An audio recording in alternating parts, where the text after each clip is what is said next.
Call Cooner now. 301-984-9570.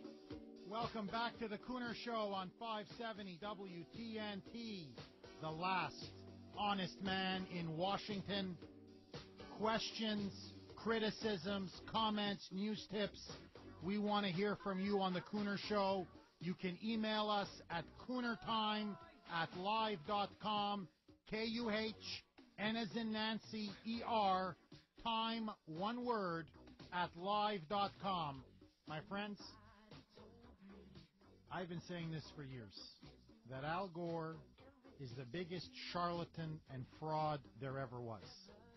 What else can you say about a man who, once he left the vice presidency, has made over $100 million peddling the greatest myth and hoax of the last 100 years, the myth of man-made global warming?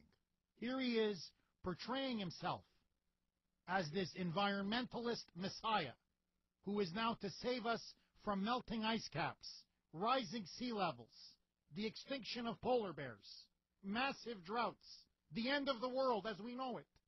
But don't worry, he still has a massive mansion which uses up more electricity than entire blocks do. He has a massive Olympic-sized underground swimming pool. He flies around in a private jet. But that's okay. That's okay, because Al wants to trade carbon credits. He'll give you his carbon credits so you don't have to use a pool. You don't have to fly in a private jet, but he can because he's giving you his carbon credits. And as he makes money, literally like a gangster, making out like a gangster. But now, Al Gore has been revealed for the pervert that he is. And so now, the sexual harassment that has been claimed by a masseuse, by a massage therapist, now his accuser goes public. And she says, you know what? Big Al was Dirty Al. And here she is saying, you know what? When we're up in that swanky Portland hotel room, and I go up for a 3-hour massage, there was Al introducing himself. And when she said, how can I call you? He said, call me Al. And then he started to hug her. And you know what? It started to get uncomfortable right from that point. Ed, roll clip 1, baby.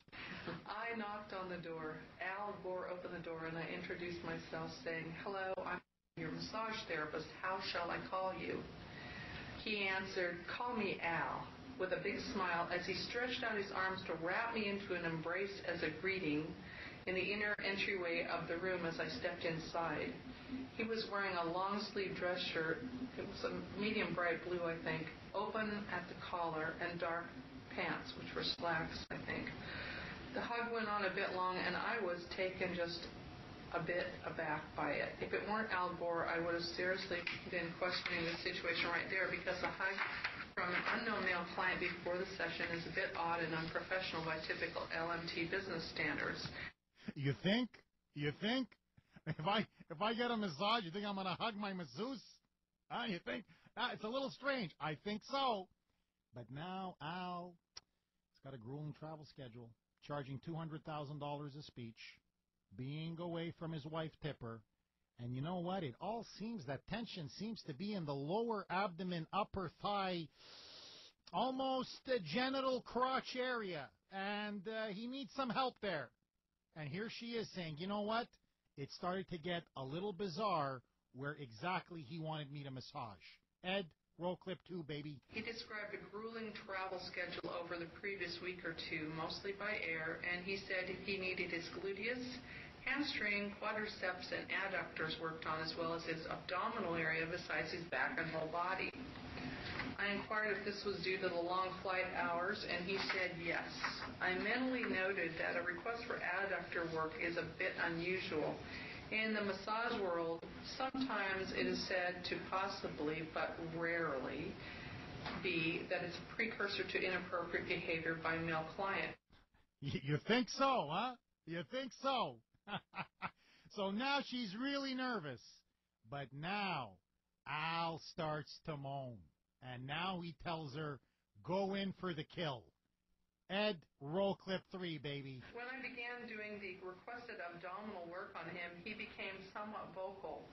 With muffled moans, etc., he began demanding that I go lower and massaging on the abdominal area. I was shocked, and I did not massage beyond what is considered a safe non-sexual area of the abdomen. He further insisted and acted angry, becoming verbally sharp and loud.